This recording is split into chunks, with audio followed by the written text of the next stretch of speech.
अच्छा जी, चैप्टर 5 का एक टॉपिक पहले हम डिस्कस कर चुके हैं फंक्शन स्ट्रिंग फंक्शंस के हवाले से। एक और इम्पॉर्टेंट टॉपिक है differentiate between one dimensional and two dimensional array. One dimensional array और टू डायमेंशनल एरे में जब आप डिफरेंशिएट करेंगे एग्ज़ाम में, तो सबसे पहले तो आप डिक्लेयर करके दिखा दें एरे को।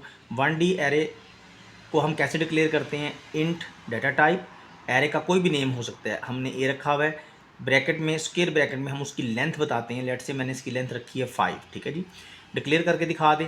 अब साथ ही उसकी मेमोरी लोकेशन बताएं कि मेमोरी के अंदर वो किस तरह से रिप्रेजेंट होगा। 1D एरे बेसिकली एक सिंगल रो की फॉर्म में मेमोरी में क्रिएट होता है। जैसे ये एक सिंगल रो है, ठीक है जी, इसमें टोटल लेंथ 5 थी तो 5 बॉक्सेस बनेंगे, 1 2 3 4 5। इस एरे का नेम ए है। एक बात याद रखनी है कि फर्स्ट लोकेशन का इंडेक्स 0 होगा और फिर ऑनवर्ड इंडेक्सिंग चलेगी 0 1 2 3 4।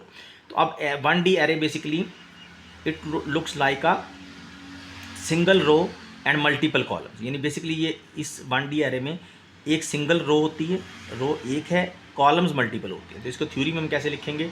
It has one row and multiple columns. ठीक हो गया जी। अब यूज़ किस लिए होता है? सपोज आपने 5 सब्जेक्ट्स के मार्क्स, एक स्टूडेंट के 5 सब्जेक्ट्स के मार्क्स स्टोर करने हैं, तो आप 5 लेंथ की एरे डिक्लेयर कर लेंगे, ठीक है।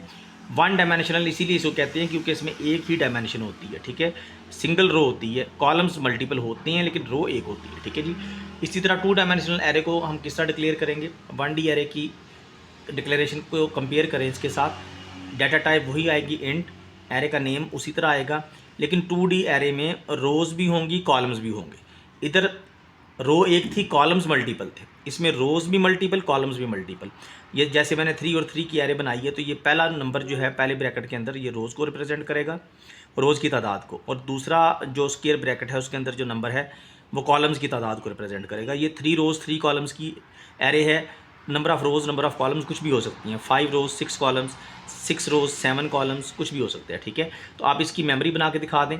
3 बाई 3 का एक ग्रिड बनाएंगे, फर्स्ट रो का इंडेक्स 0 होगा, फिर सेकंड रो का इंडेक्स 1, थर्ड रो का इंडेक्स 2। इसी तरह फर्स्ट कॉलम का इंडेक्स 0, सेकंड कॉलम का इंडेक्स 1, थर्ड कॉलम का इंडेक्स 2।